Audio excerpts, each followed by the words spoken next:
With David Moyes at the helm, West Ham United entered the 2023-24 campaign fresh off the back of lifting the Europa Conference League trophy in Prague.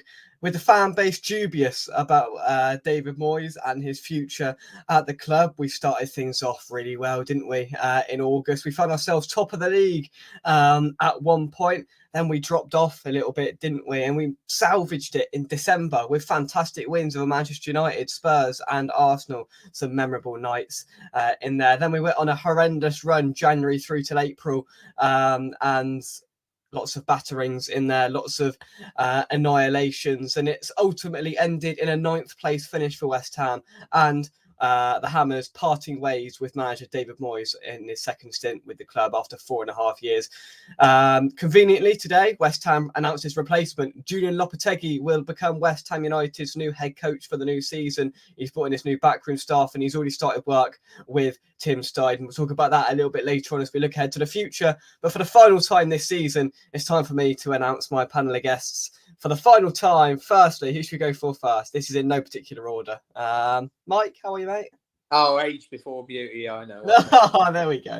Do you know what? I did try and think of like cool names for you, but I didn't bother. So we'll just call you Moyes, all right? No, that's all right, mate. No, fine, mate. Yeah, not too bad, not too bad. Secondly, Gary, how are you? I'm very well, Jake. Yourself? Not too bad, not too bad. Good. And last, but definitely not least, Nigel, how are you? I'm good, mate. I'm very good. You all right? Yeah, not bad. All good, thanks. I've got my panel back together for one final time. Mike's on the beers. It's a Thursday, Mike. Come on, let's rein this in here. It's a new Friday, Thursday. Mate, isn't it? The face is getting redder and redder. Yeah.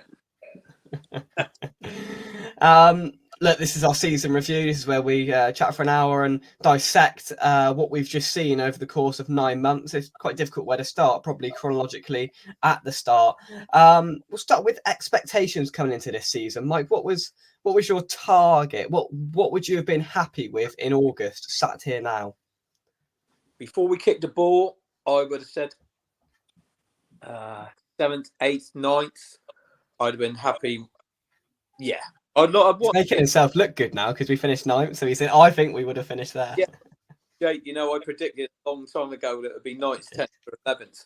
So, yeah. But yeah, I wanted to get back into Europe again. And I'd have been happy with a Conference League place again, to be totally honest. But we fell away back. We didn't get anywhere near it in the end. No, not to be. Look, it took 3 minutes and it's already started. Look, did Jake buy the beer? I'm like, very funny. It took 3 minutes, for goodness sake. Rein it in. Gary, were your expectations similar coming into this season? Yeah, I think last season we had quite a struggle in the league, didn't we? I think we were 14th or 15th. So I thought, my expectations were a good cut run, as always, and a top 10 finish, which, we've had by and large. The only disappointment for me this season was the League Cup. But other than that, and the FA Cup to be fair. Top 10 finish. We've got to be happy with top 10 finish every season. That's good for us. If using the benefit of hindsight, Nigel, would you have been happy with the outcome of this season if I offered it to you in August? I don't know, because I think it was on such a high last season that I'd sort of. I wanted us to go on. I would have hoped that we would have finished in around about 7th place and got a Conference League place, because I think that's sort of our level at the moment. But 9th place is good. It's in the top half of the table, and a few seasons ago would have loved to have had that every year. So yeah, I mean, we've got to be happy with it. But like we've said about the cup runs and stuff like that, we had a couple of cup runs. It's all right, wasn't it? Done all right in Europe, I suppose, considering it was the Europa League. So, I suppose we've got to be happy, really. Yeah, listen, I thought we would be knocked out to the winners of the Europa League. Of course, that was proven wrong last night. Atalanta swept aside by Leverkusen, but it was a respectable exit from the Europa League. It wasn't a respectable exit in the FA Cup or the Carabao Cup. We'll talk more about the cup runs a little bit later on. But heading through August, it was a good start, Mike, wasn't it?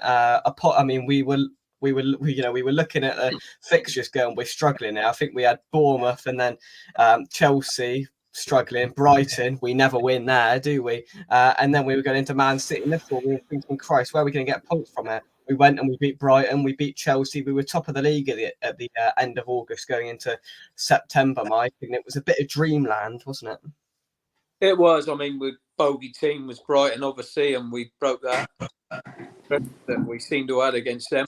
So that was a great result. Yeah, Chelsea, that was a great win. Yeah, totally okay. We were top, but face it. I mean, some of those were a little, weren't they? Let's face it. We were on the back in a lot of those games for a while. But hey, great start in August. We're all taking that for sure. You know, maybe it lifted our expectations a little bit high. Yeah, no, I agree. I see you joining us in the chat. Usual suspect. It's all a terrible misunderstanding. Paqueta was selling a yellow car. Very good. Very good. Phil, I hope you are well. Ryan is in. Good evening, everyone. Jake and the panel. Thank you very much. Andy, hope you are well. Kent says, hope you are, mate. He says, 1 game a week. Next season could be a blessing. This season was okay. The real loss was the League Cup capitulation and not going for it full throttle versus Leverkusen in the first leg. Yeah, I can't disagree with any of that. Absolutely. We'll talk a little bit later about going back to 1 game a week and having more Saturday games, and whether it's probably better for the football club in the long run just to have a break from the grueling fixture schedule that we've endured over the last 3 years. John, hope you well. He says, hi guys, have a great close season, and we'll get in now. But I can't stand all the cobblers about the comings and goings. Fair enough. Transfer activity has already begun for West Ham, which is unheard of. We're entering uncharted territory in that form, but it is what it is. Do you think that expectations are sort of increased through August? Well, we didn't quite know in the sort of build up to this season, Gary, whether this was going to be a capitulation or whether it was going to be brilliant and up there again. We didn't quite know, and then we started well. We were top of the league at one point. Do you think the expectations just increased a little bit too high? Yeah, I think probably in hindsight they did. I mean, Ward-Prowse started off like a man on fire. Alvarez had a fantastic performance down at Brighton. We had signed Kudos, who started off on the bench. And I was thinking, my goodness me, we have just European champions. We've won at Brighton. We're going to be a good side. We've beaten Chelsea, who spent like £46 billion on players. So, you know, expectations was really high. And it was even at Man City, home to Man City. I was in the stadium. We won up at half time, and I thought, my God, this is going to be a great season. And then obviously they stepped up again in the second half, and then all started to slot back to reality. Exactly. And, you know, everything sort of was falling right. And look, that Brighton result was a freak result. It was a very, it was a very lucky in a way. The way we did it, we absorbed all the pressure, and that's sort of the story of what we've done throughout the majority of the season, Nigel. It all just clicked at the start. And as Gary mentions before, it all sort of unravelled. Yeah, we just fell apart, didn't we? It was, like I say, it wasn't, that was the one game that I wanted to go to. But I was away in the Isle of Wight, so I did not go to that game, and I watched it and I thought we'd won. But watching it, when I was watching it, I thought, cool, we don't look that good, but we just hit them on the break, and So I was a bit sceptical, to be fair. I didn't because we beat. I wasn't thinking, we're going to go on and do great things, because I've supported West Ham too long, and I know that things don't last, and things that burn brightly normally burn out quite quickly as well. There we go. And this has sort of progressed. We had the 2 defeats against Liverpool and Man City as expected, really. Then we beat Sheffield United in probably one of the dullest football games I've ever watched in my entire life. That 2-0 victory is scarred on my mind. And then, from what I can recollect, it was a sort of rise of Mohamed Kudus from that moment on. We had the Newcastle game where he scored to level things up. Then that Brentford game where he scored that overhead kick. He started to present his impact to us heading into sort of October, November time, where the rest of the team was in pretty bleak form. We lost to Everton in there in a dreadful game, but Mohamed Kudus was a shining light through that period, Mike. It definitely was. I mean, let's face it, Jake. I can remember probably one that we start to see. I don't know if we'd got to the Wolves game yet, but we won that 3-0, and that was three bits of individual brilliance, well, from Kudus and Paquetá, that won us that game, and Bowen, I mean, to be totally honest, we look back at all those games that we sat there nicely in a good position, but we've not really looked that great in any of those. They're typical Moyes performances, and all that's boiling up to what's going to happen a bit later in the season. And yeah, we're up there and we're looking good in the position we are in the league, but I can't remember from me coming away from a game until we talk about one later on that I thought, great, we've actually dominated it. Yeah. And during that October and November period became our first sort of flag point battering away at Villa Park. There's a few that we've got to discuss throughout this show. And the first one came at Villa. I was on a cruise ship, so I slightly cared, but then turned it off and went, oh, well, and looked out the window. But that was the warning sign. I think in that week we lost to Olympiacos, and it broke our European record of unbeaten games as well. That was the first major alarm bell ringing, wasn't it, Gary? I mean, that was pretty poor up at Villa Park, and that was the first warning for me. Yeah, normally we have a good record at Villa Park, so that was a disappointing result. But fair play to Villa. They've had a great season. They finished top 4, so I think they gave up plenty of teams are doing at Villa Park, especially the first half of the season where they were unbeaten, I think. So, I think they were just a better side than us. But that was the first sign, I think you're right, because the thing with Moyes, over the first couple of seasons, we never, ever got battered. We lost by 1 goal, maybe 2 if we're lucky, but that's the first battering we had, and that was a sign of things to come, as you said, Tate. And then we had a bit of luck along the way, Nigel. Funnily enough, that game against Nottingham Forest, we came from behind to win 3-2. I mean, there was luck written all over our win up at Turf Moor, where we scored 2 goals late on. I think Mubama scored one of them, and Souček scored the other to steal all 3 up at Turf Moor. That was a stealing. And then you go to the Tottenham Hotspur Stadium, and we'll talk about that more in depth in a minute. But a bit of luck started to appear then, and we were getting results, Nigel, that was sort of papering over some pretty big cracks, I thought. Yeah, I mean, me and Una was talking about the Burnley game earlier. Just said about it's probably one of our favourite games last season because we sort of won it late on. It was a lovely sunny day and we had a bit of a laugh. But yeah, we didn't play well at all in that game. And again, with the Tottenham game, the first half was absolutely dreadful. Should have come off there 3 or 4 down. And it was luck, wasn't it, really, at the end of the day, that we got anything at those grounds. And do you just think if we hadn't have, it could have turned out even worse?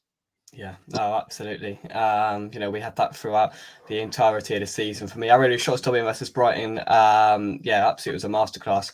Kudus had 4 goal of the season contenders this season. Unbelievable player, strong as an ox. I'm extremely concerned teams will be bidding for him.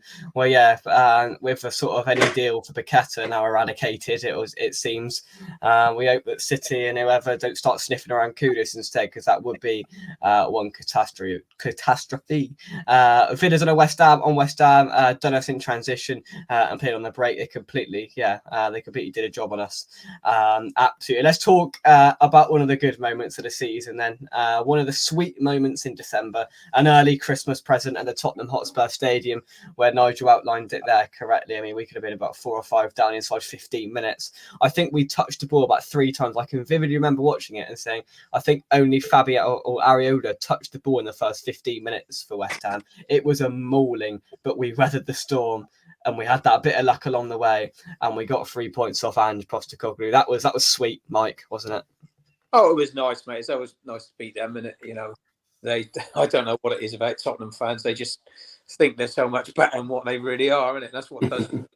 But to be totally honest, we could have been 6 down. Yeah. In no time. I was watching it thinking, we're going to get absolutely battered. This is falling. And, you go back to all these pundits and being careful what you wish for. That's too many times this year where we just. But I say, if you're a team that plays the way that David Moyes sets his teams up, defends, I mean, sooner or later you're going to take a battering because you defend all the time. You can't give away, 70% possession, 60-odd percent, 70-odd percent possession all the time, and get away with it. It's impossible, you know. And I thought that was it. We were going to get a battering in, but yeah, it was. When It was, yeah, it was good, and everything fell into place. And I just remember having a sense of complete and utter amazement when that second goal went in, and we took the lead, and we held on. It just felt a bit weird, Gary, how we did it, and I had no idea how. Well, as the gentlemen both said, very, very luckily, we could play that game another 10 times and lose it 10 times because they were the better team. Let's be honest. Bowen took his goal well, and then Ward-Prowse got a bit of luck, come back off the post, if I remember rightly, and he slotted it in nicely. And then I think this, they got a bit dispirited after that. But the first half, we were nowhere. And, very interesting if someone did an analysis of how many goals, we expected goals against us this season, because we've been battered most games away from home. I can't think of any game away from home where I've thought, this is easy. Even Luton, the last 10 minutes, we were hanging on big time there. So I can't think of any away game. So that's hopefully something Lopetegui will look at, is our away setup. We let in so many goals away from home. It's ridiculous. Exactly. Ken says Tottenham away. I honestly believe Moyes did the tactics in the first half and imposted it in the second. Completely different second half, further up the pitch, pressing. They did seem, as the game progressed, I can't remember, we did seem to get a little bit more into it, and we actually, went into their half, funnily enough. It was revolutionary stuff, really. But yeah, that was brilliant. And then we went into a stark contrast just 3 days later at Craven Cottage, where we probably got the result we should have got on Thursday night against Spurs. We didn't. Instead, Fulham gave it to us in the hands of a 5-0 battering. Look, you could talk about Fulham and what a strange side they've been, but fair play to them, because they just ripped us apart, as Spurs did, but they put the ball in the net. That was the difference, Nigel. That was an awful game. I remember do you know what? I was standing next to the away fans, and the stewards were asleep. True story. Look on my Instagram, I put it on there, they're asleep. And there was a woman eating a pizza, and her husband was asleep in the Fulham stand. But that was, in fact, I just wanted to leave. And that was the one where the guy fell down the stairs. West Ham fan, he slipped on the stairs and fell down. They shut I could only get out of the stadium one way at half time. So we was actually made to stay in there and watch that. It was truly dreadful. It was truly dreadful. And let me out. I've been to some awful games. Me out. It was like that. I've been to some truly awful smashings this season, and had to sit there for it. It hasn't been great. Mike, you've been vigorously agreeing with Nigel. You were there that day. I just couldn't believe what I was watching as it unfolded against, of all teams, Fulham. We were very, very poor, and I was in that area down. I didn't see the fans going to sleep, but God, we were so bad. I think Creswell played at left back. Well, he did. He was there right in front of me, and he was terrible. Or Gerd was terrible. The whole lot of them, they were awful. And we got what we deserved that day. We really did. Fulham absolutely bad. And it was, finishing ninth like we did at the end of the season, and a few games, 3 or 4-0 or whatever, but too many 5s and a 6. You just can't take that. It's just too many, I'm afraid. That's one of a bottom 3 team. To take that many batterings. I just think we're lucky, really. We're lucky to finish where we did. Oh, for sure.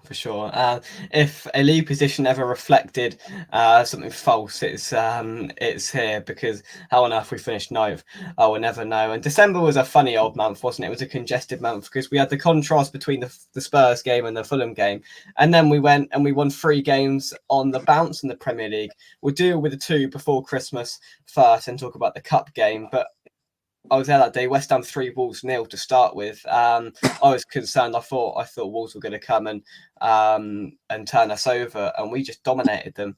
And that was one of the real good days, and one of the few occasions where I've stood in a ground and went, "We've got control of this season." Gary? Yeah, I agree. I mean, to answer the question why I think we finished top 9 is because I think we've got a top 6 front 3, and then a bottom. Probably even bottom 6 defence, and they even each other out. If you look at some of the goals, I watched they put on the website. Yeah, they all did, the goals. There's been some beauty scored. You forget how many great goals Kudus scored this season. He scored some good goals, and I think if we had a sort of average front three, we'd be flirting with relegation because we could see way too many goals, and that's purely, in my opinion, because Moyes sets up not to lose rather than to win, and I think that this is what we need to address going forward. Absolutely, for sure. I think that's probably right. And we then progressed on to a win against Manchester United. We'll talk about the cup game in a minute, but that was brilliant. A 2-0 win. Always good to beat Man United at home. We seem to have done it quite often in the last 2 years. We always seem to turn them over at home, and that again was another good day in December. Nigel. Yeah, wasn't the best one, obviously, but the Man United game was decent. I think that what we need really, like what we're saying about, we scored a lot of good goals. We've got some fantastic attacking talent. Going back to Kudus, he's the one we need to keep.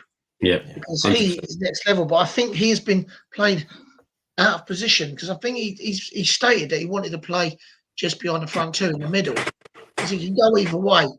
And I just hope that the new manager can identify this and play him where he wants to play so that we can get the best out of him. And then I think we've got a good chance of keeping him. But, if he had stayed with Moyes, I don't think he'd have stayed because obviously I don't think he plays at the moment where he wants to play. So I think it's going to be really pivotal to our season that we keep Mohamed Kudus. Absolutely, yeah, he is. He's the key man that has just electrified our season. Toes in the chat, I hope you are well. Overall, whether you label that to a specific game or just overall total lack of fighting organisation, the Fulham game is the obvious one there. This season reminds me of Big Sam's last season. Up to Christmas, decent. After Christmas, fell to bits because I honestly think Moyes knew for 3 months that he was leaving. It wouldn't surprise me. I don't know whether he knew as much or he just didn't admit it to the to the media. Obviously he's not going to say I'm leaving when they haven't announced it. That's just not going to happen, but yeah, maybe there was a sense of that started to creep in. The cup defeat up at Anfield next, obviously, we were all there apart from Plastic Mike, who didn't put the real miles in and get himself up to Anfield. That was a real low point this season. I don't often stand in a stand and go, what am I doing here? But I'm going to be honest, on a Wednesday night when it was raining and cold, about 9:30, I did think that, to be honest. It was woeful. Who wants to start? But Jake, can I just say something on that point? It was before the game we knew what was going to happen. We saw the lineup and thought, what? Literally, didn't we? All of us, I messaged you, Jake, and said, what's going on? Quarter final of the League Cup. And let's be honest, that was Liverpool's fourth target. So they weren't bothered. We could have gone for it. And he put a team out, was just dreadful. And we were awful the first half. Absolutely awful. I honestly couldn't believe the players that he put out. I was genuinely baffled. My jaw dropped, and I literally looked around the concourse as everybody sort of started to get the announcement of the team, and everybody was like, "What's going on? Honestly, what is going on?" We all expected in the build up to it, Mike. We all expected it to be full strength quarterfinal, an opportunity to get 1 game or 2 games away from Wembley. And we blew it. I mean, honestly, the opportunity this season in the Carabao Cup was deafening. Teams were knocked out early galore. There was a real opportunity there. Chelsea got to the final, and they've been woeful for the vast majority of this season. We chucked that. Moyes utterly chucked that, and 6,000 went up there and had to watch it as well. Yeah, I've been at that, and I've seen us take batterings. Don't you worry. But joking aside, mate, honestly, yeah, no pace at all. Team. They had young lads in midfield. What was that? Was it Jones who just ran great? Jones and Elliott scored brilliant goals. Yeah. I mean, we just couldn't get near them. It was embarrassing. It really was. And a couple of goals conceded. Well, it was like just schoolboys up against men. It was so embarrassing, and that one really infuriated me. He did. We had a damn good chance, like I said, Jake, to get through in that cup. I know we're probably more. I think he sort of poured his egg in the European. That was trouble, and we're probably more playing the way he plays and everything, we're more suited to it, and we're more to it. But that was an opportunity to go up there and win and get to a semi-final, and then hey, you're one game away, ain't you, from it then? But no, I think we put out. We deserved what we got. Oh, it was woeful, and I just couldn't understand it in any capacity. It was embarrassing, Nigel, wasn't it, to stand there? It was just embarrassing to watch. Oh, listen, that was probably one of the real big downers of the season for me, because we'd arranged to go up there and stay up there for the night, and I was really excited. If it's been a quarter final, I thought, we got a chance. We can actually, if we beat these, we could go on and win this competition. And then we got into the ground. It's front row. It was raining. Oh, you got wet, didn't you? Yeah. Yeah, it's raining, windy, and when I saw the team, I was like everyone else. I was like, "What is happening?" And Why then be bothered? and then we kicked off, mate, and within 5 to 10 minutes, they was moving the ball around. It was like we couldn't get near them. They was that much better than us. It was, and I was right close to the action. And every time they got the ball, I thought they was going to score. And the worst thing was, every 5 minutes, people were texting me saying, "We just seen you on telly with a stupid hat on." And then zooming in and screenshotting it, and it's like Liverpool 2-0, 3-0, and just kept zooming in on us. And I was like, "Oh, this is not." Yeah, that was a real low point in the season for me. And I don't know what on earth he was thinking, because he's done it a couple of times to us this season, and we've got done when we really, really. It's disappointing, like you said. 6,000 of us went up there on a Wednesday night. Yeah, 6,000 and stood in the wind and rain and watched carnage. I think that's one of the worst individual faults I've ever seen. Ben Rama that night just could not be bothered at all. He thought it was raining. He just couldn't be bothered. It's so obvious he wanted to leave, and Moyes played him. You just think, why are you playing a player that has absolutely no interest in playing for West Ham in the cup quarterfinal? He was used. I think if I remember right, he gave away one, maybe two of the goals. Just not bothered at all. No. It's awful.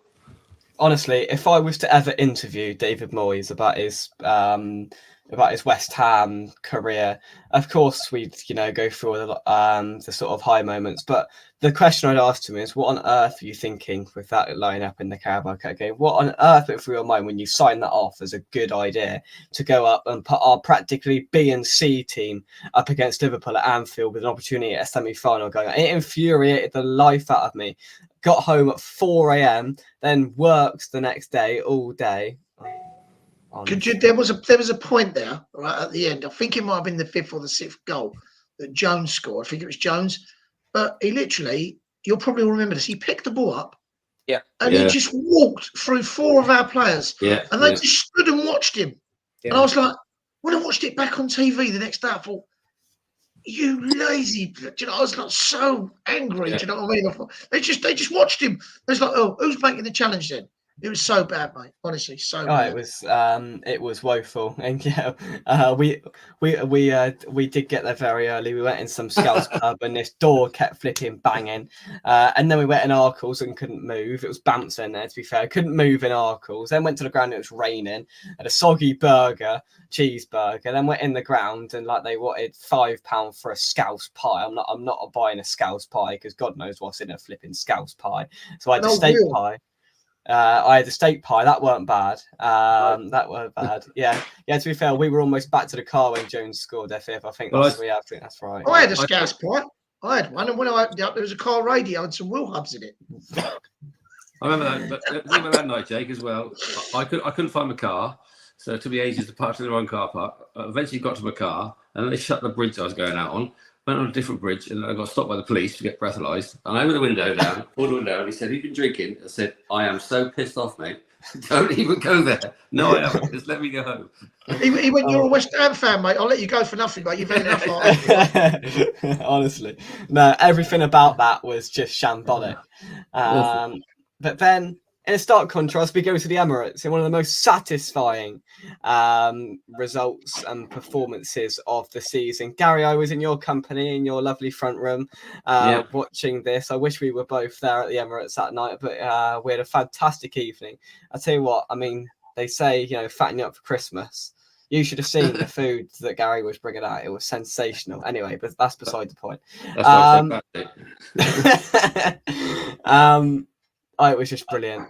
Just it brilliant. was Every aspect of it. I mean, if you're going to sign a boys masterclass, that's it. Just defend well. All the defenders played really well.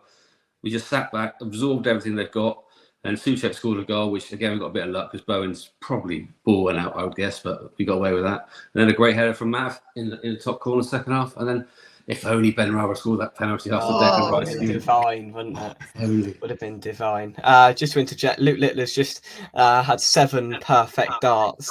Not quite enough for the youngster. But Mike, if Benrahma would have scored that penalty, I mean, somebody was writing that script, weren't they? It was just onto the phone.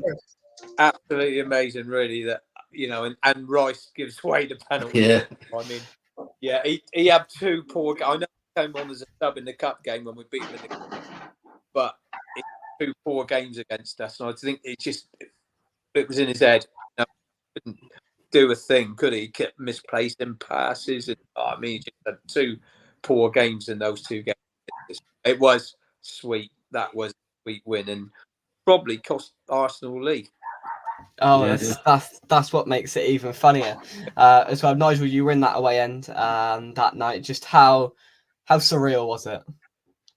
Unbelievable. The best part was, like I say, when Deck gave the penalty away, and we was all chanting his name.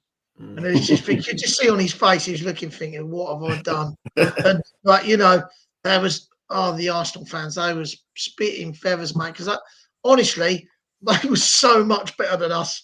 Yeah, they absolutely took us to the cleaners. I thought every time they had about 50, 60 touches in the penalty box. And it's just like all over us. And it just seemed it just would not go in. And Bonner was throwing himself about, and there was saves. It was missing. And then, we had a few chances, and boom, we score them. And it's just, it's just the biggest smash and grab you'll ever see. And you know what, though? The banter and the stick we give to them Arsenal fans and Declan that night was worth the whole season. It's brilliant. Oh, absolutely. Just brilliant.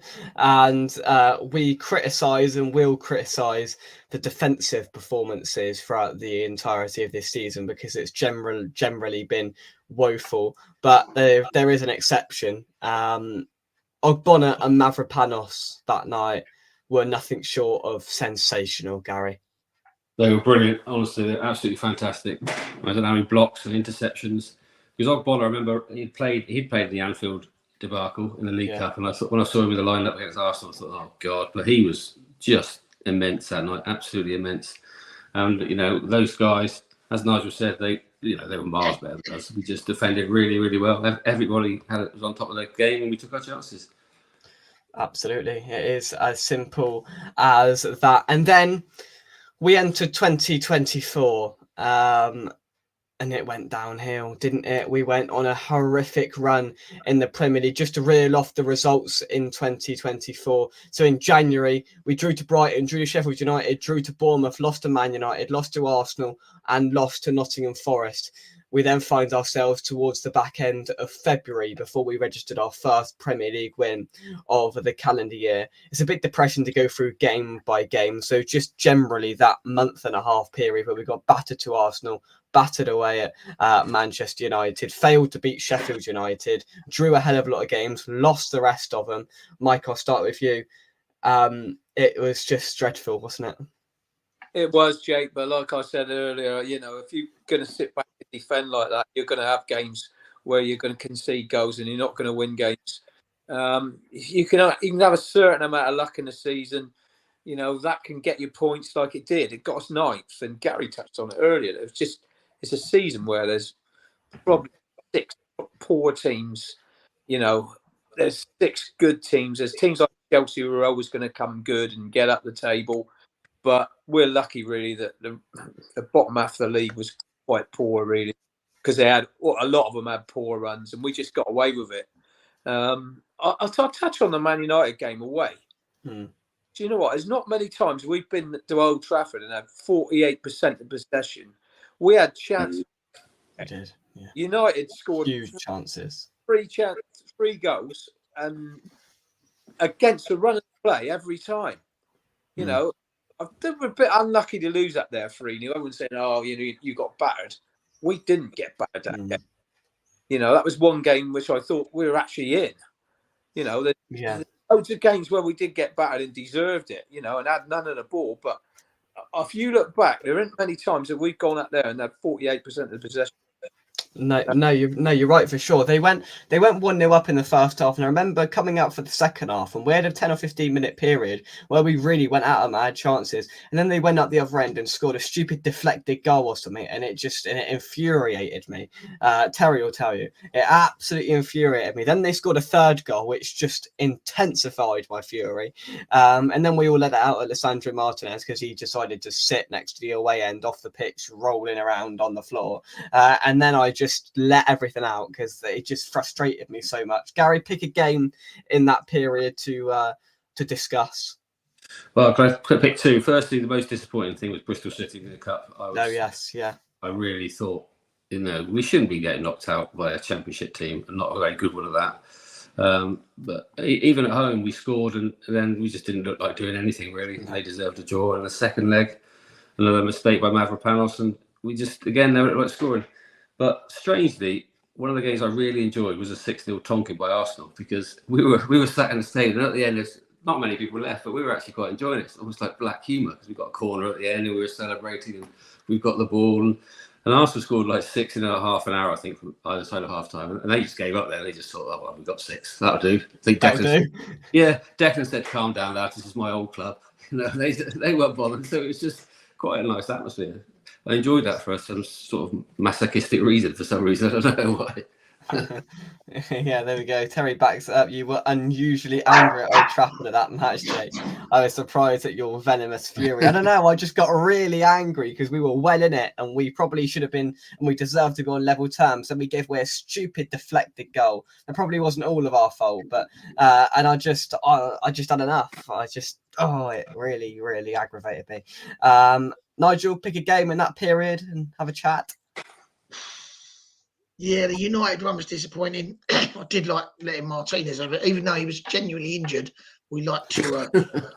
We gave him a good go, didn't we? He was generally injured, but he got roasted. So let him die. Bristol City, the Bristol City one was gutting for me. He's one of my best friends is a City fan, and he's come to a few West Ham games with me, home and away, and he'd come to the home game. And when we scored, I was like, we could go on and win this, blah, blah. And we drew. And then we went down there, and he was in their end, obviously, with all their mob. And we was awful, weren't we? Again, what did we go to? Sheffield United. I mean, what was going on there? Everyone goes up there and whacks them and beats them. And we can't beat them. What was going on there? Do you know what I mean? Why can't we beat these crap teams? We beat the good ones. Why do we always underperform against the crap teams? Oh, that was another infuriating game, wasn't it? We had control of it. It was a bit of a party at Bramall Lane. Danny Ings, all that. And then Soufal got sent off, and I turned to Dad and went, we ain't winning this. And John Zinio was playing, wasn't he? John Zinio came on. Oh, yeah. Brazilian. That was like a phoenix from the flames.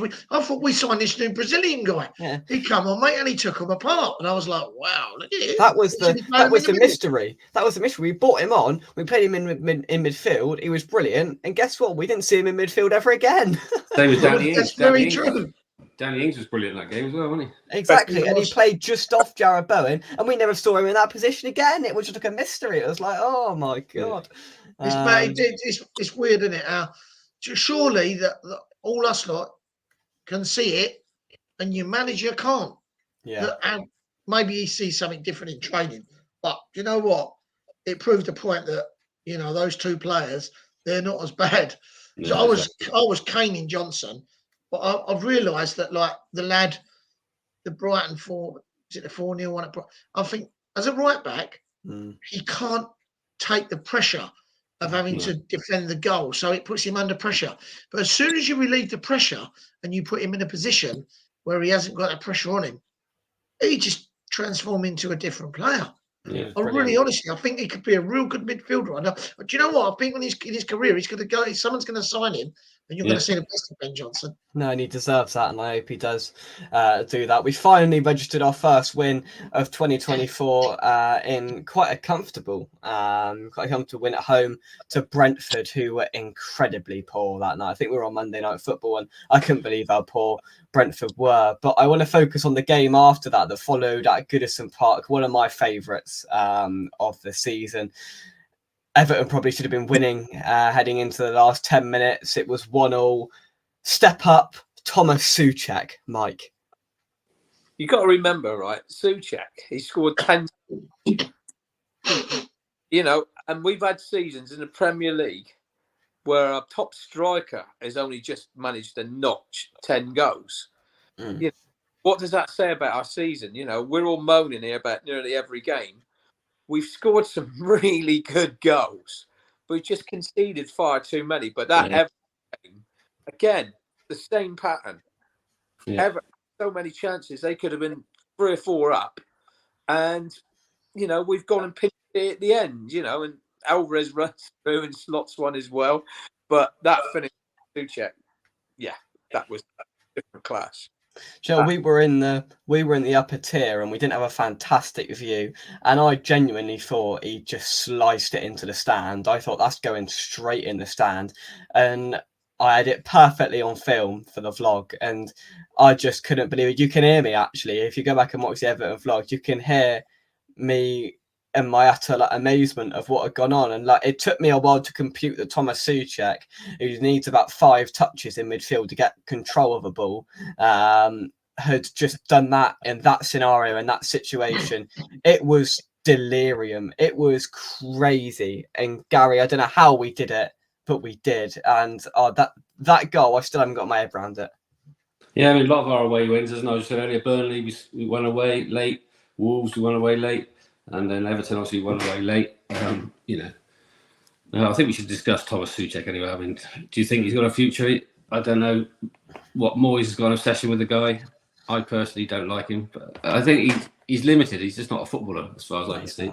No, I agree. I just want someone else to take his place. But if Moyes stayed at the club, he's the head of Bellingham, he's the head of Messi, he's the head of everybody. He just loves Souček.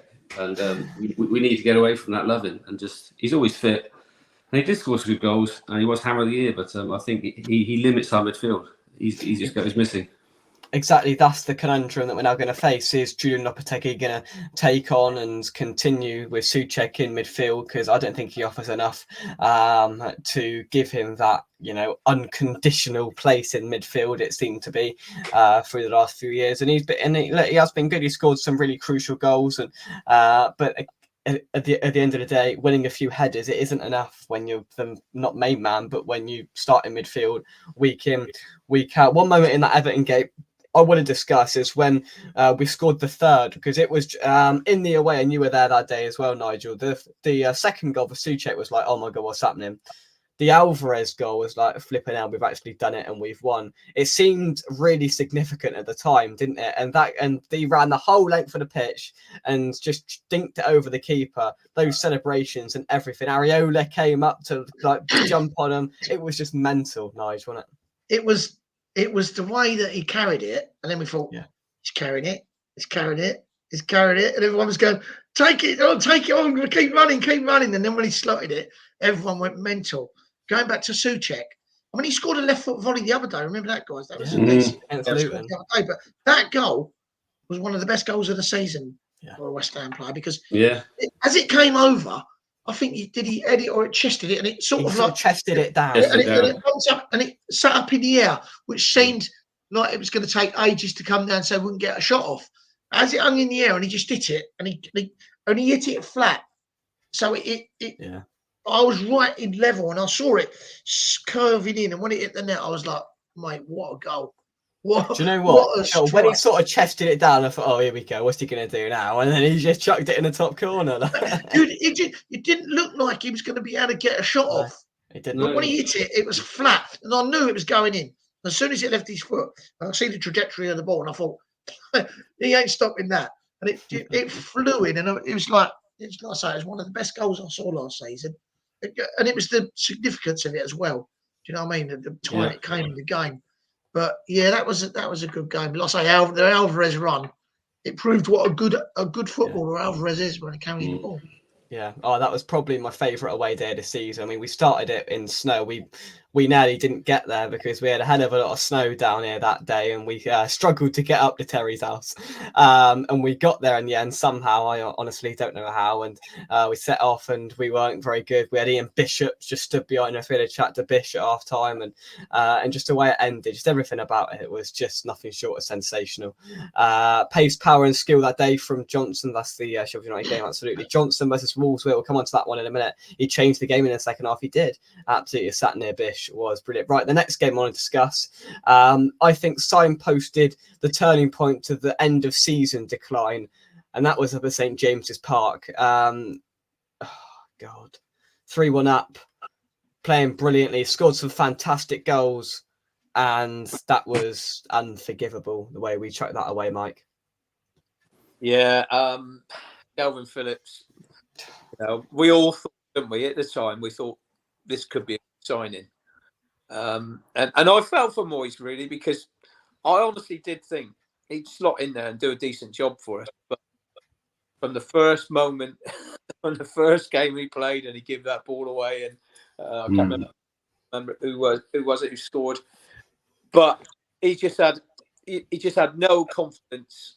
And do you know what? I just felt for the guy in the end. He didn't want to be out there anymore, did he? He just didn't want to be out there. He got sent off. Then he gave that penalty away, and oh God, it's just a calamity. Calamitized errors. I'm going to call it now the worst substitution of the season by David Moyes, and there'll be quite a few to choose from up there. Michail Antonio was giving the Newcastle centre-halves an absolute nightmare. They couldn't deal with him. So what does he do? Half an hour to go, he takes him off and brings on Calvin Phillips, which is a quite clearly defensive move. And this is the Calvin Phillips who at the time was rock bottom. He'd just been sent off at Forest a couple of weeks before, right? He had no confidence. That substitution didn't compute with me. I didn't understand it. As soon as he came on and he took Antonio off, I went, this ain't going to end well. And unfortunately, Gary, it didn't. Their defence, Newcastle's, that day looked so robust. And Antonio, he's just ripping them a new one every time. Mm-hmm. Honestly, I thought we got to go on for 4 or 5 against these because they were so poor at the back. I mean, the only way that Dan Burn can defend is to foul, and he Judas, he probably could have been sent off for that. If that's not a foul, well, I've never seen one. But that moment that Calvin Phillips kicked Gordon, I knew we were going to lose. I just knew it. Yeah, it just seems so obvious, Gary, didn't it? From pretty much that moment on, the substitution, the penalty, whatever. The thing I remember about that day, my wife, we had some friends over from Austria, and it's one of those awkward situations where they want to go out and I want to watch the football. So, it's in the middle of the day. So I said, all right, we'll go out after the football. And they got to 3-1 up, and everyone said, oh, West Ham are going to win from here, aren't they? And I said, no, this is West Ham. This is West Ham. And like Mike said, he just knew it was going to happen. You could just see it happening. I mean, fair play to Harvey Barnes. He did really well when he came on. But, you could see it happening. St James's Park, when they get behind the fans, it's a difficult place to hang on to. So, But again, I think Moyes, he's got to look at himself there. Why take Antonio off? There was no need for it. Exactly, and the dog's angry about that substitution as well. Talking about it. Exactly. Look, I was in Newquay that day, and Nigel, you as always were up there. You were our resident in the away end. What was it like as it capitulated in there? It's disbelief. I mean, I was gutted for Calvin Phillips, if I'm honest, because when he signed, I was well excited. And I thought he's going to be really good for us. And then I don't know if any of you ever listened to Ironcast when they bring they get a new player in, and they bring in, and he has an interview, and he's really excited about joining us, and everyone really liked him. He's a really, a really nice fella, and he's just an absolute nightmare, didn't he? I mean, he didn't deserve that when he kicked Golden. I mean, that was a clearance, wasn't it? I can't see how that. I mean, he should have full blown kicked him in the head. The bloke, he's horrible. He should have kicked it first time. He took an extra touch, didn't he? He just. But do you know what? It just didn't work out for him. I'm gutted. Like I say, I'm gutted really, because he has. Look, you don't get to play for England. You want Leeds. A lot of people who supported Leeds, who I know, had said this guy's phenomenal. He's been phenomenal for us, and just take someone out and put them in another team, it can just go to pot for them, can't it? And like the boot could be on the other foot sometimes when you get a player like Lookman last night, for instance. Do you remember that awful penalty he took Penalty. against Yeah. us for Fulham? Do you remember? When he just Yeah, chipped it into his arms, and then he had an absolute nightmare. And last night he looked like a well beater. Scored a He hat trick in the absolutely final. killed them. So the Phillips thing, but the Newcastle, that's shocking to be 3-1 up and to change it like that. You don't when you're winning, you don't change it, do you? Because there's a reason you're winning, because you're playing it. So you don't then think, oh, well, I'll protect this 3-1 lead. Exactly. You keep going for it because you're getting through and getting goals. Just go for it. I mean, people like Pep wouldn't dream of doing that, would they? No. They wouldn't go 3-0 up and start, subbing, bringing on defenders. They'd be like, let's get some more goals. It was completely and utterly scandalous. Like that whole handling of it was just woeful. We will move on. Go on, Gary. I just want to say something. I think if anything sums up Moyes as well in the transfer window, January, all he wanted was Calvin Phillips. That's all he wanted. He had his shopping list and he had one name. Exactly. He wanted Calvin Phillips and nothing else. And the rest of us could see we needed a forward, we needed a centre back, we needed something else. But no Calvin Phillips. And I'm with Nigel. I felt sorry for the guy and Mike. We all felt sorry for him because Pepper destroyed him at City. Basically, called him fat, never played him, picked everybody else in midfield over him. And he comes to us. And his first touch was a hospital pass from Zuma, which he then, gave the ball to Solanke and he scored. And his confidence went downhill from then. So I think the guy needs a good pre-season somewhere and he'll get his confidence back. There's a player in there somewhere for sure. As Nigel said, you don't play for England and be rubbish. So. Yeah, it's just crazy how it. I don't know. You got Jordan Henderson. I'll laugh and pretend I know what's going on. Yeah, here we go. Exactly. Jake putting in the hard yards, driving again. There's this in joke that a few people comment very nicely on the vlog saying, Jake, your commitment, all the games you go to. Thanks for putting in the hard yards. It mildly irritates Terry, who does all the driving. So I'm gonna now put it.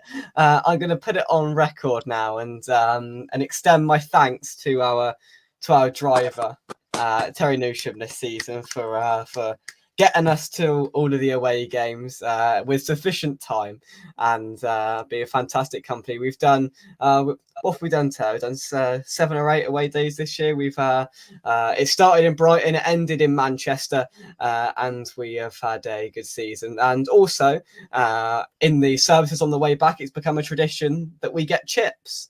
And at Wolves, the game we're going to discuss in a minute, I was given some money to go and get some chips. I was slightly underwhelmed. I got one portion of chips, which wasn't enough for 3 of us. I've never heard the end of it since. So I had even more money given to me in Manchester, or halfway back from Manchester on Sunday. And then I bought too many chips. So I can't win in this situation. They moaned that there was too many chips then. So I'll keep you updated on that one. I'm sure they'll come back. See, the answer to that is, Jake. Get him yourself. We've witnessed it all season. It's the chips that keep him going. All 4 of them. This is what I've got. This is what I got to listen to. Wait till the last game of the season, then Bosch buys too many chips. I can't win. Honestly, I can't win in this situation. Wolves away was where the chip debacle started, and that's where we're going to go next. A good day out. I enjoyed Wolves. The sun was out. The pub was rowdy before, and we somehow won the game. VAR intervened at the end to help us out. In that first 45 minutes, Mike, we were diabolical. How we won that football match again. It's a recurring theme, innit? Us saying how on earth we won that football match. I'll never know, Mike. Mate, I mean, it is a recurring thing. And I'll go back again to all these pundits that keep saying, careful what you wish for. They ought to listen into this show and they know, the pain that we have to go through. And to be honest, again, first half, and we've got our little bit of luck, haven't we? And VAR on our way, the first time for a long time, that one. But then we've had one of those. We had one exactly the same where Antonio was led for. I'm on about the offside goal that they scored at the end. Yeah. He was led down on the floor, nothing to do with the play, and we had one chalked off. I can't remember who that was against. Don't know. Sammy Lee might cheating back in the cup final days. Yeah, say no more, mate. Yeah, say no more. But joking aside, we got a bit of luck again, and we've got a very useful 3 points there. Yeah, definitely. We needed them because that was like, Wolves were sneaking time. We could have finished even lower. I was predicting a 9th, 10th, 11th.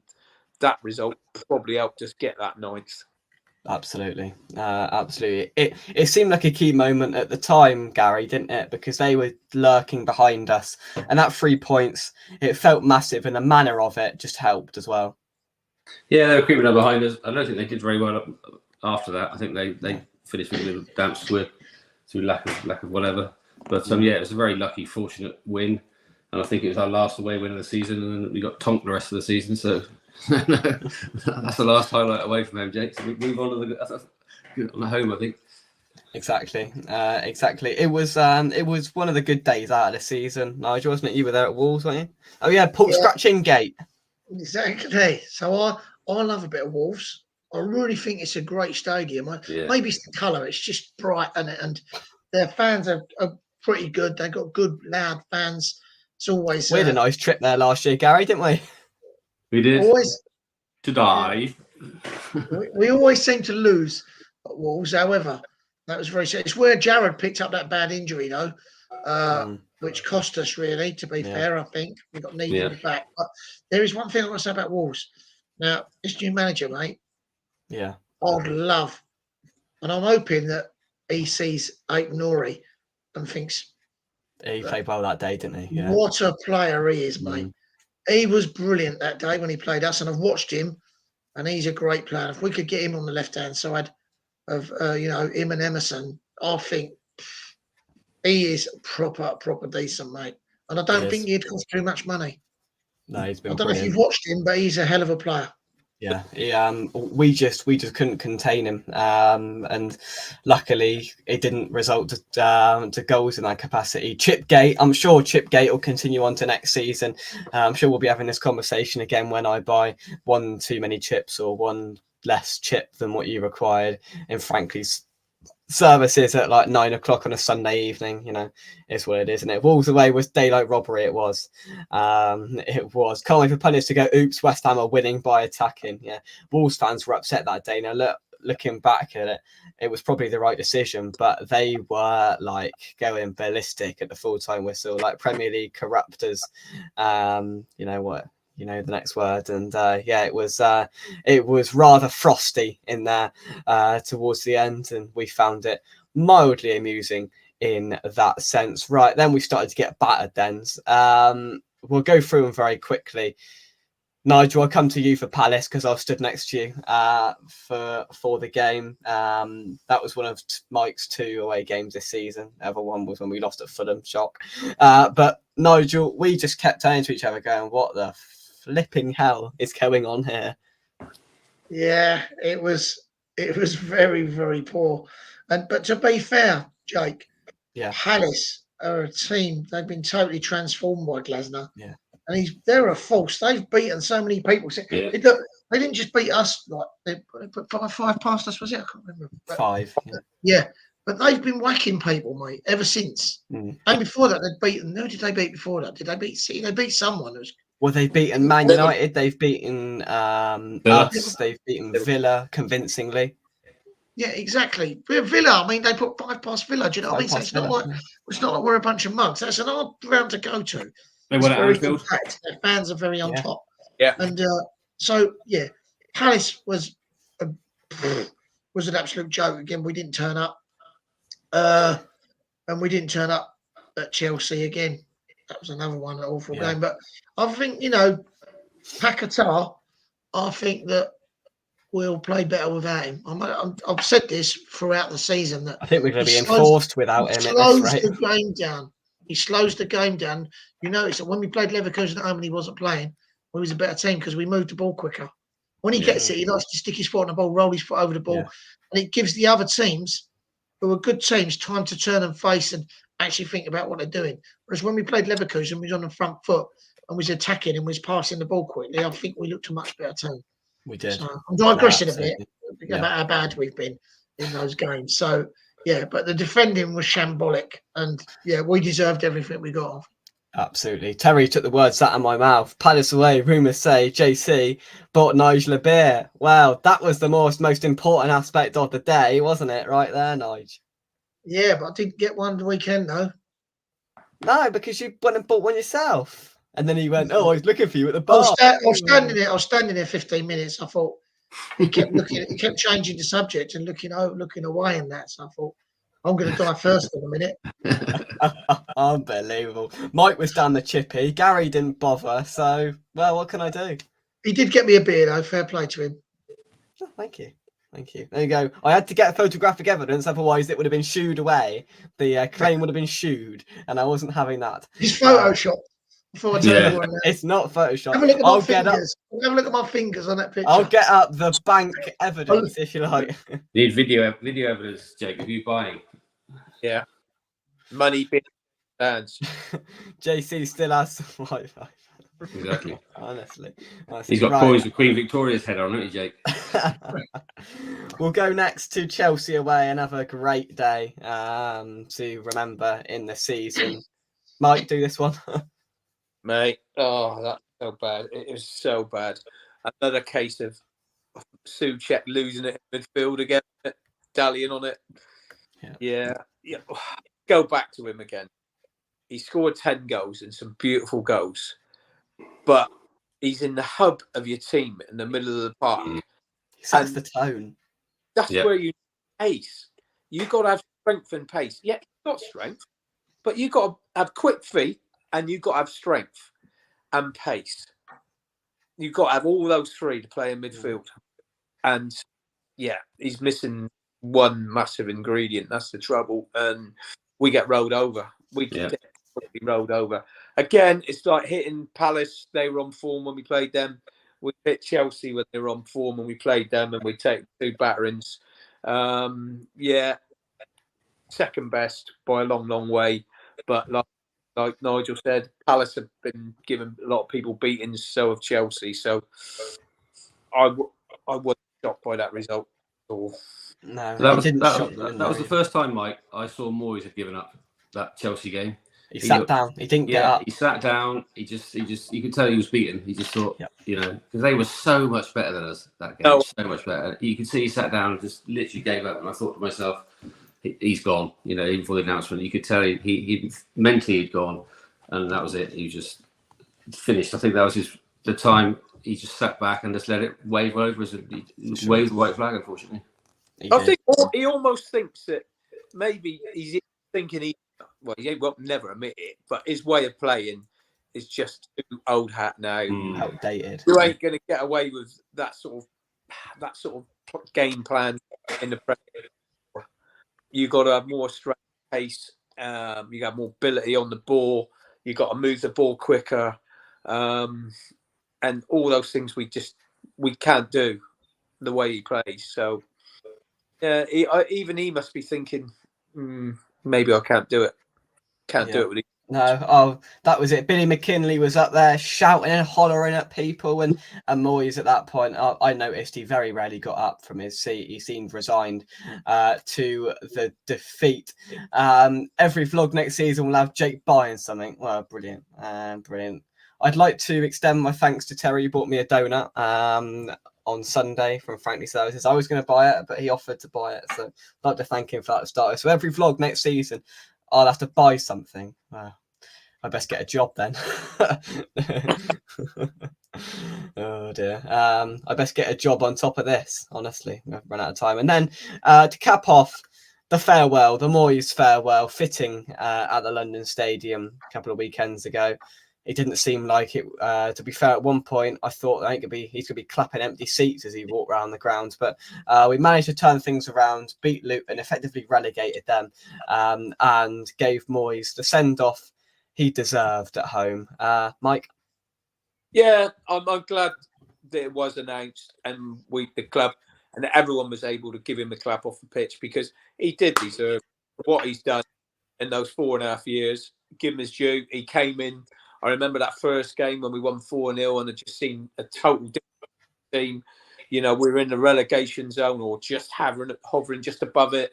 He got us out of that. He got us into Europe.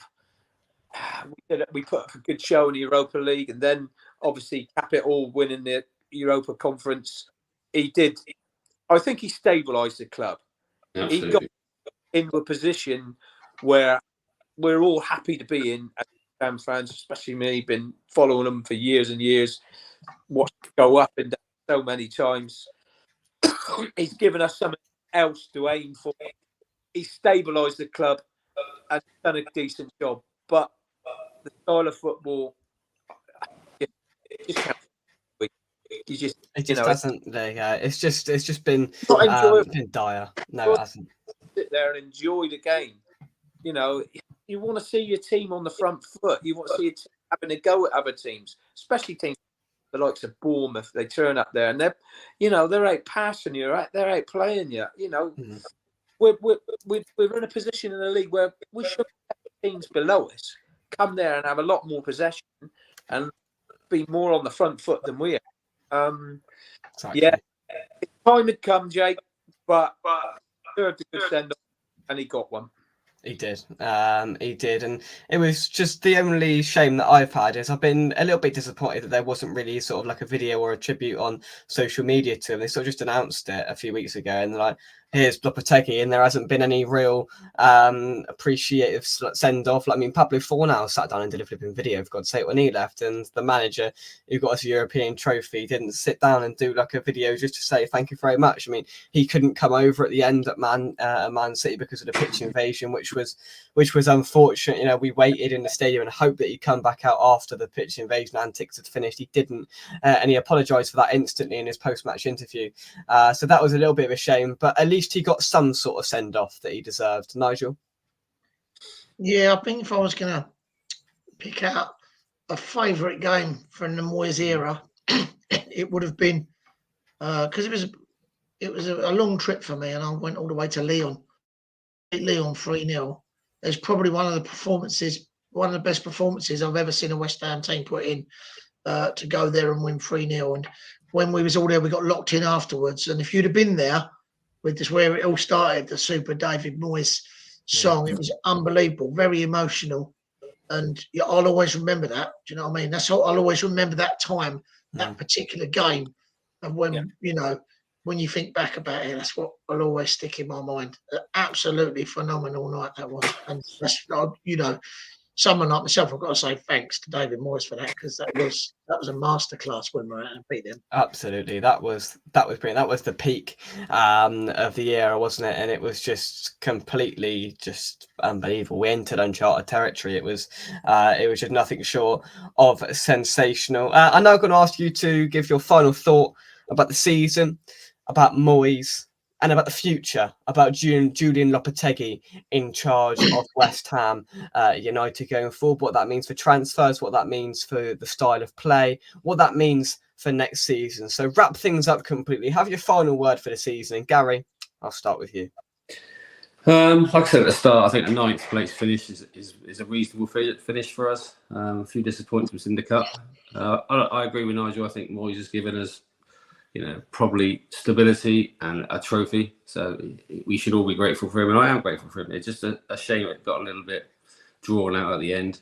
Other than that, I've got fond memories of the guy. I think he turned us into some. My favourite night was Sevilla at home in that stadium. The noise was just tremendous that night. I really, we turned them over. Looking forward, we've got some massive rebuild to do, and history's always proven if you take out too many players, but too new ones in, it takes time to settle. We could be like Chelsea were last season. So I don't know how many players we're going to get in and out, but that's going to be key. We need to hold on to Kudus. We need to hold on to some core people in the team. That Antonio, I think, will be good to keep him on for another year. I understand Crest signed for another year. We do need some stability because all the backroom staff's gone. We need to make sure that there is some continuity in the squad. Otherwise, we're going to lose everything, start from scratch, which we don't need. But I'm optimistic. We needed to make a change, and it's how we manage that change that's going to see how we progress next season. Absolutely. Mike, the same question to you. Yeah, mate. We got to get behind the new guy. We really have. We got to give him a chance. like Gary said, it's going to take time because it needs an overall. Mm. The squad needs an overall. There's too many old players in there. I would love to see some of those young lads coming through from the youth setup. I hope he gives them a chance. If we finish 9th again next season, I'd take that right now, to be totally honest, because I think he's going to need 2 or 3 seasons to build. I don't think he's going to, I don't think he's going to set it on fire straight away. But the fans get behind him, be a little bit patient. Just hope that we can see that it's more progressive, that the football is more progressive. The big thing is, does he get the funds? He's going to need. If he doesn't, we've seen what happened at Wolves. Didn't get the funds there, and he just gets a bit angry and just leaves, doesn't he? Yeah. So they must have promised him. Something. So I just hope that him and Tim work well together. They build something. We can look forward to next season. But Mike, progressive. Mike, do you think the funds were based on Paqueta leaving? I think they were, and that's just evaporated, hasn't it? Some of it could be, to be totally honest, but they were saying that we're about the 3rd or 4th highest in the Premier League that's in the FFP to have funds to be able to spend. I hope we don't have to sell the likes of Kudus and Bowen. We need to keep them. That's the first thing we need to do, is keep hold of those guys and then start building a team around them.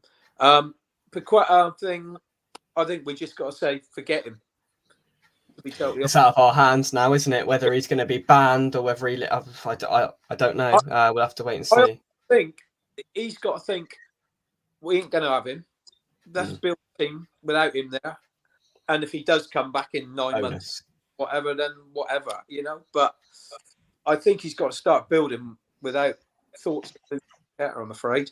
No, I think that's fair. Yeah. But to end it, I'd say thanks very much, David Moyes. Give us some great times. Favourite game this year, probably Freiburg at home, when we ripped on one and were brilliant. The European nights have been absolutely superb. I won't forget Alkmaar. There's many good moments that we've had as well at home.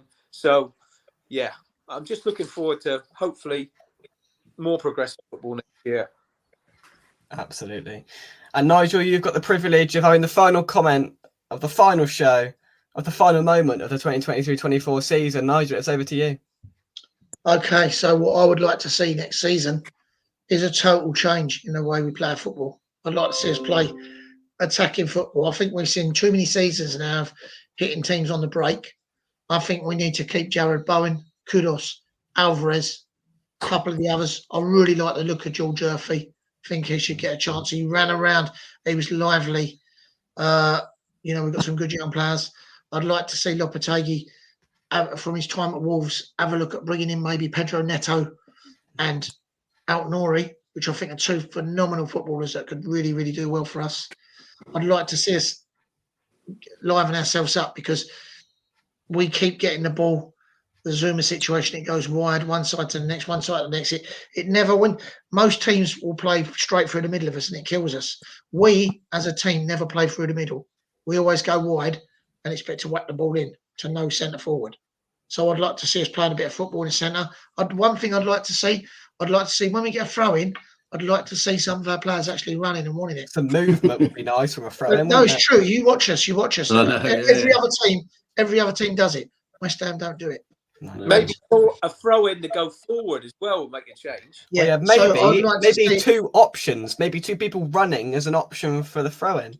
Yeah. To beat the big teams, you've got to attack them. This has been proven many times. When Liverpool played Man City, they beat them a lot because they was attacking them.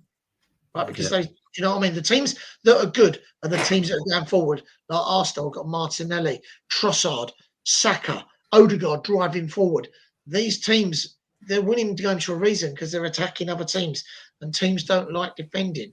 And we have been a defensive team for 3 seasons. So I would like to see a change in the way we play football.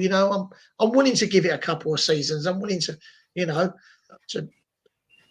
finish sort of mid-table if we're playing attacking football and going forward as a football team. That's my thoughts on it. That's what I'd like to see personally. There we go. Let's take your final comments. He's got a job. Well, yeah, this is my job. This is my job. And, if you want me to be buying something in every vlog next season, then you have to start, ramping up the member numbers and donations and watching things and, get me some more money. Otherwise, that, unfortunately, is not going to happen.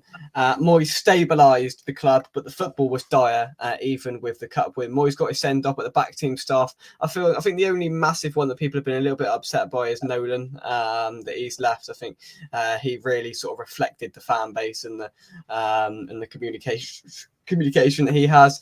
Steiden will be the key to any potential success. I think that's fair enough. 12 next season and a domestic cup will do me. Fair enough.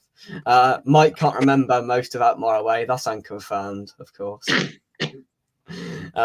Mike and Rich and the Amsterdam adventure was epic. Amsterdam is like Wickwar without the bumps. I remember Out Moraway really well. Well, yeah, that's because you didn't drink 13 pints, Nigel. That's why. I was in that stand at the top of the stairs. Bosh. There we go. Look, we haven't discussed every goal, every moment, every talking point tonight. Otherwise, we'd be here until about midnight. And I've taken up enough of these precious gentlemen's time this season. I'd like to give my thanks to you three who have been here on a regular basis all season, talking to me about West Ham. I hope to see you next season. Most YouTubers come on here and they go, "We're going to be bigger and better next season." I'm not going to say that. We'll all be here next season, hopefully. We can do the same thing. And we're going to try and get better along the way. So thank you very much, everybody, for your support through the whole of this season. It's been a good one. It's been a long one. We've had 20 West Ham match day vlogs amongst other various vlogs as well. Yeah. It's been a long season. I'm ready for a nice break. We are done now. And Mike, Gary, and Nigel, thank you very much indeed. Come on, England. Oh, Yeah. We've just left Moyes Ball. We finally released it. And now we've got Southgate Ball to look forward to next month. Brilliant. But Moyes is going to be on TalkSport as a pundit. Yeah, I won't be listening to any of that because he's just going to slag West Ham. You wait, August, when we've lost our first 2 games of the season, it will be Jim White and Simon Jordan with David Moyes as the guest, slagging off, saying, "I didn't think you should have left West Ham. I thought it was harsh that you left West Ham." Yeah. You can see it. It's going to happen. I can guarantee it. You've got the Jake guarantee. But look, that is all to come. An exciting new era under Julian Lopetegui. Will it be exciting or will it be, I'm trying to think of an adjective that's negative beginning with E now. I've messed it up. Somebody help quick. Sorry? There we go. Mike said it. And Mike had the final word from me, from Mike, from Nigel, from Gary. I'm sure we'll come back on to talk about England at some point, but from a West Ham point of view, for one last time, come on, you Irons. And we will see you soon right here on West Ham Unofficials. Yeah, cheers to all of you. Oh, look, I've had a compliment from my father. What about that? Write that down, Mike. Christ. Top effort all season. Thank you very much. Yeah. It's nice to see that my efforts are respected on the way. Thanks to everybody in the chat for participating. Well, we wouldn't do it without you because that would be pointless. And we can't do it without you because all of your input is greatly appreciated. Have a fantastic summer. And I'll see you all very soon for transfer news. Yes. Come on, you Irons. And we'll see you soon. That was the 2023-24 season. Over and out, boys. See you later, guys.